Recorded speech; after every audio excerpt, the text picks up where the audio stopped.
नमस्कार मंडळी, स्वागत आहे तुमचं आपल्या एका नवीन व्हिडिओमध्ये। मी आहे स्नेहल आणि तुम्ही पाहताय दांगट फॅमिली इन युरोप।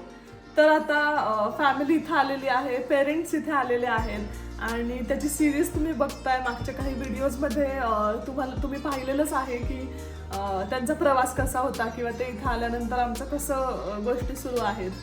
पण बाहेर फिरलेलं वगैरे आम्ही दाखवतोय, पण मध्ये थोडासा ब्रेक झालाय, म्हणजे आम्ही थोडा त्यांनाही वेळ देतोय, घरात सेटल व्हायला त्यांना वेळ लागला इथल्या वातावरणाला वगैरे। तर त्यामुळे व्हिडिओज आमचा विचार होता की फ्रिक्वेन्सी चेंज करू आणि आठवड्याला व्हिडिओ येण्यापेक्षा आठवड्यातून 2 व्हिडिओ टाकू, कारण बऱ्याच ठिकाणी आम्ही बाहेर जाणार होतो। आहे त्या फ्रिक्वेन्सीला सध्या व्हिडिओ चालू आहेत, पण असं वाटलं की आपलं जे घरचे सगळे आल्यानंतर एक रुटीन बघायला सगळ्यांना आवडेल असं वाटलं की ते कसे सेटल झाले, तिथे काय काय करतायत। तर हे नक्कीच सगळ्यांना पाहायला आवडेल असं मला वाटलं आणि म्हणून असा विचार केला की आपण एक थोडंसं बोलावं आणि दाखवावं। तर त्यांना येऊन आता 1 आठवडा होऊन गेलाय आणि याच्या आधीच्या व्हिडिओमध्ये तुम्ही पाहिलंच असेल की आम्ही थोडीशी ठिकाणं म्युनिकमधली कव्हर केलेली आहेत। कालच आम्ही ऐक्याला जाऊन आलो, तर मागे आपण एक व्हिडिओ केलेलाच होता ऐक्याचा, पण पेरेंट्स बरोबरचा एक्सपिरियन्स वेगळा होता, त्यांना दाखवणं सांगणं। तर ह्या गोष्टी झाल्या आणि बाकी म्हणाल तर आजची एक रविवारची छान संध्याकाळ आहे। मागच्या आठवड्यातच ते आलेले आहेत शुक्रवारी सकाळी आणि रविवारची संध्याकाळ आहे। मी हे आणि म्हणजे मी अमर आणि अक्षरा घरात आहोत, थोडे गेस्ट येणार होते घरी आणि बाकी सगळे गेलेत गार्डनमध्ये खेळायला, कारण आता त्यांचं रुटीन असं आहे की सकाळी सगळे उठतात, त्यांच्या वेळेप्रमाणे ते आवरतात, कारण सगळ्यांना लवकर उठून आवरायची सवय आहे। तसं निवांत चालू आहे, म्हणजे उठून आवरतात, खाली एक फेरफटका मारून येतात आणि मग नाश्ता वगैरे होतो सगळ्यांचा, त्यानंतर एकत्र जेवण होतं आमचं आणि मग आम्ही फिरायला बाहेर पडतो जेवण वगैरे करून। कधी कधी मग खूप लवकर सकाळीच एक दिवस जेव्हा साल्झबर्ग ऑस्ट्रियाला गेलो होतो त्या दिवशी मग सकाळी ब्रेकफास्टपासून सगळं बनवून आम्ही घेऊन गेलेलो। बाहेर वेगवेगळे पदार्थ ट्राय करतोय आम्ही, पण हळूहळू, म्हणजे वेगळं असतं इथे, आपल्यासारखाच मेनू अगदी इंडियन रेस्टॉरंट्सच मिळतील सगळीकडे असं नाहीये।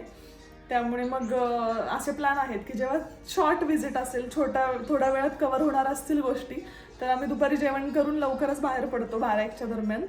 नसेल तर मग ज्या दिवशी फुल डे ट्रिप आहे मग पॅक करून घेतोय सोबत। तर आता 2 दिवसांनी एक खूप छान ट्रिप प्लॅन केलेली आहे, त्याचा व्हिडिओ तुम्हाला या व्हिडिओ नंतरच पाहायला मिळेल। ती आमची 3-4 दिवसाची ट्रिप आहे आणि ती खूप एक एक्साइटिंग अशी जर्नी आहे आणि ते काइंड ऑफ घरच्यांना सांगितलेलं नव्हतं, ते एक सरप्राईज होतं। त्यांना सांगितलं होतं की तुम्हाला वेगवेगळे 1-2 देश दाखवू आम्ही आजूबाजूचे, पण कुठे जायचं आहे हे त्यांना आधी सांगितलं नव्हतं आणि त्यांच्यासाठी हे सरप्राईज असणार आहे। त्यांचं पण आपण म्हणजे ते आता घरी जेव्हा येतील गार्डनमधून त्यावेळी मी दाखवेन की त्यांच्याशी बोललेलं किंवा त्यांचा काय एक्सपिरियन्स आहे तो तुम्हाला सांगण्याचा प्रयत्न करेन। आता म्हणाल तर मी स्वयंपाकाची तयारी करते। स्वयंपाकात पण आम्ही काय करतोय की इंडियन तर बनवतोच आहे, एक दिवस इंडियन, त्यानंतर इथले काही पदार्थ पण असे ट्राय करायला आम्ही त्यांना देतोय, कारण प्लॅनच तसा होता की रोजचं आपलं इंडियन जेवण नको, कारण थोडं वेगवेगळे पदार्थ इथे आलेत तर त्यांना ट्राय करायचे आहेत असं। मग पास्ता वगैरे झालेला आहे। हां, परवा मग नूडल्सचा एक प्रकार केला होता आणि फ्रूट कस्टर्ड वगैरे केलेलं, तर तिथेही करायचं पण इथल्या स्टाईलचं, इथले जे वेगवेगळे फ्रूट्स आहेत ना ते घालून एक कस्टर्ड केलेलं। नाश्त्यामध्ये आपले इंडियन तर चालूच आहे, छान छान काय काय पदार्थ। आणि आज आहे मेनू थाई करीचा।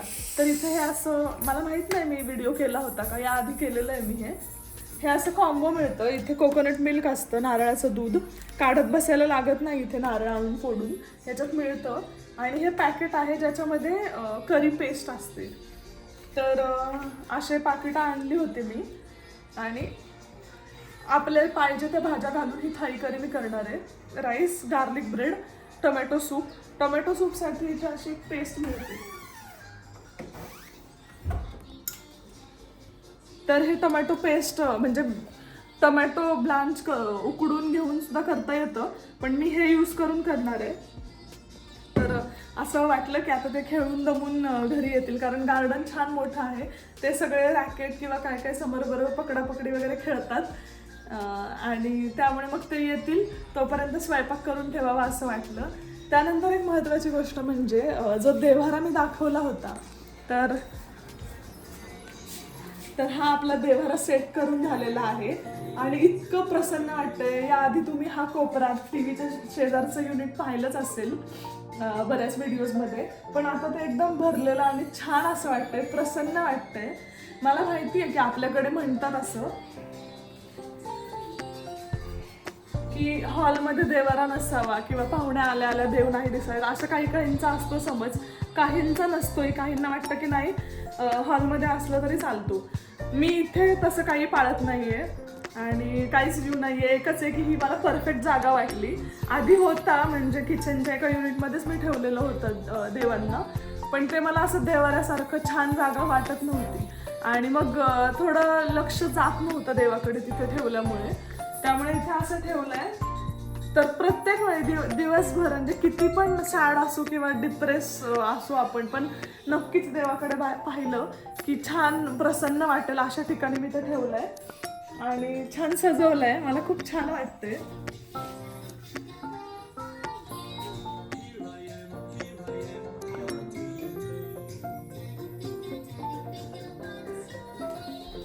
आणि आता नागपंचमी झाली, त्या दिवशी पुरणपोळ्यांचा बेत केलेला होता, तर नागपंचमीची सुद्धा पूजा करून झालेली आहे. आणि आणखी एक इंटरेस्टिंग गोष्ट म्हणजे मी सांगितलं जेव्हा अनपॅकिंगचा व्हिडिओ टाकला त्यावेळी मी दाखवलं होतं की पंढरपूरहून प्रसाद आलेला आहे.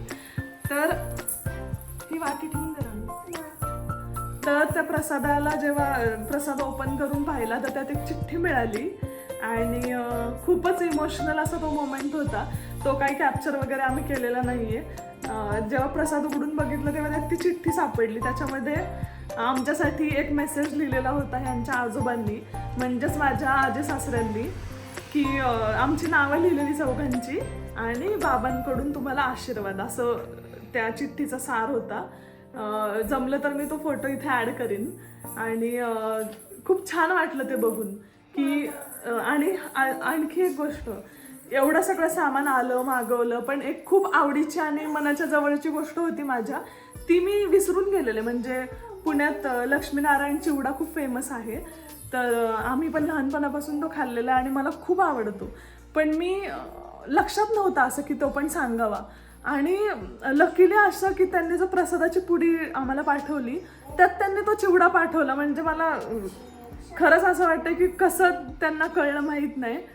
आणि याआधी कधीच त्यांना असं मी घरी आणलेलं आणि त्यांच्यासमोर बोलले नव्हते की मला हा चिवडा आवडतो किंवा खूप फेवरेट आहे, असं काहीच नाही.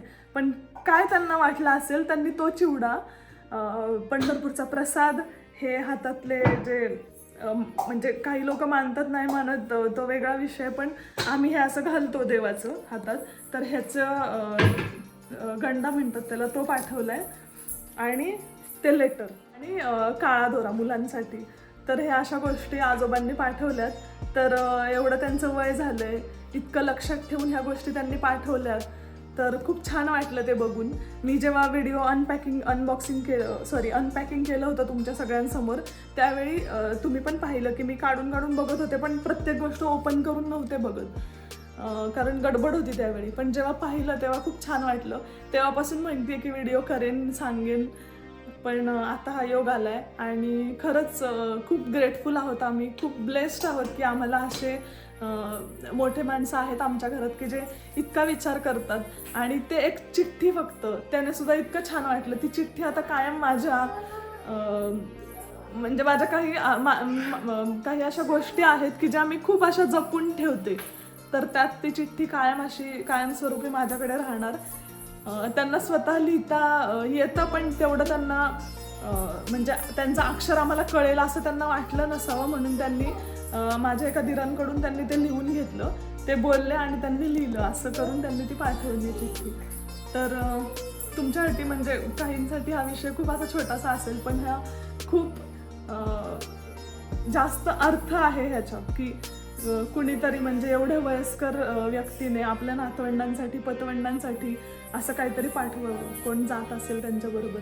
तर ही खूप छान गोष्ट आहे आणि छान, we are very blessed to have him in our life. म्हणजे आम्ही खूप ग्रेटफुल आहोत की ते आमच्या आयुष्यात.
मला तिथं जायचं.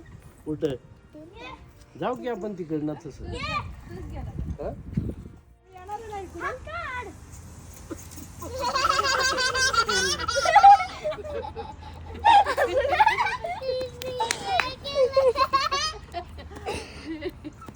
घाबरले नाही म्हणले जाते. ये.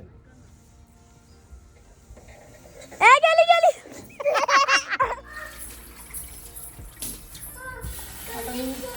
मी आता भात धुवून ठेवते.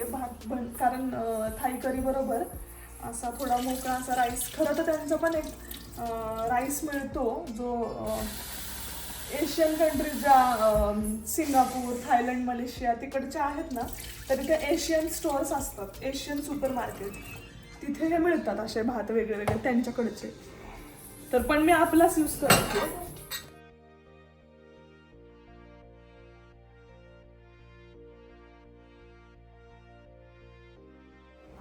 रात्री 12-1 वाजेपर्यंत फोर व्हीलर शिवाय गाड्या चालतच नाही आणि सगळ्या ब्रँडेड गाड्या, असं नाही की साधी गाडी.